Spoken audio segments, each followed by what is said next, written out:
He had likely been left there to die.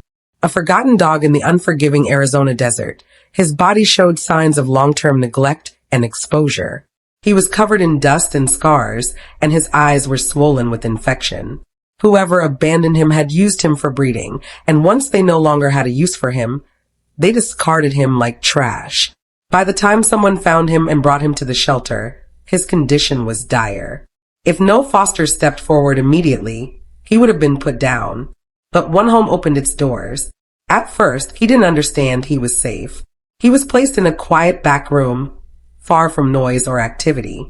That became his resting place for nearly 2 weeks. His body was fighting too much: kennel cough, a severe valley fever infection, swollen eyes, and torn ligaments in both back legs. He couldn't even stand to relieve himself. Every trip outside meant someone had to gently lift him. And even then, he resisted. The trauma of the desert was still fresh in his mind. He didn't trust the outside world. Every day, his caregivers gave him medication. Some he swallowed without complaint. Others had to be gently placed down his throat. But he never struggled. Despite everything, he allowed them to touch him. It was as if he had been starved for affection as much as food. His ribs stuck out sharply, each one visible beneath his dull fur. At just 38 pounds, he was dangerously thin. No one knew if his body would recover, but he showed signs of something stronger than medicine.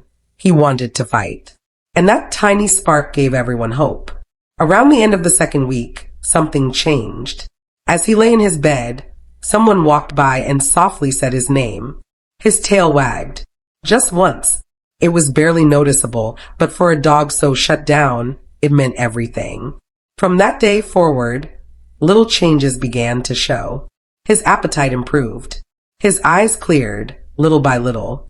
His body grew stronger, slowly replacing weakness with muscle. Most of all, he began to feel safe. With each passing week, the dog who once curled into himself in silence started exploring his new world. He began to enjoy gentle walks in the yard. He'd follow the humans with curious eyes and wag his tail when they approached. His weight steadily climbed, from 38 pounds to 68. His fur grew shinier. His frame filled out. He became handsome, strong, proud, and alert. And even though he had endured so much, his heart remained soft.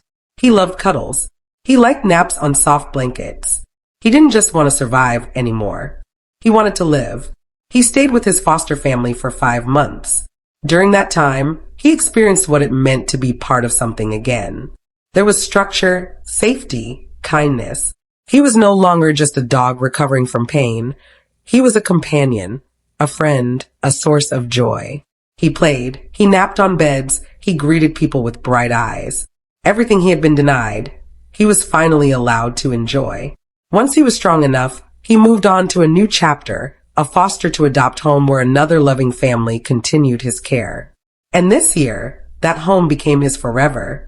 He was officially adopted. The dog who was once left to wither in the desert now had a family, a warm bed, and people who cherished him. His transformation was more than just physical. He had gone from being discarded to deeply loved. From bones and infections to wagging tails and full meals. He didn't just become healthy. He became whole. A true rags to riches story, not of wealth, but of worth. And like every dog, he had only ever wanted one thing: to be loved. This story is a reminder that no animal is too far gone. That even the most broken ones can heal with patience, care, and a little hope. When someone chooses to adopt, they don't just rescue a life. They open their own to something deeply meaningful. For every dog like him, all it takes is a chance.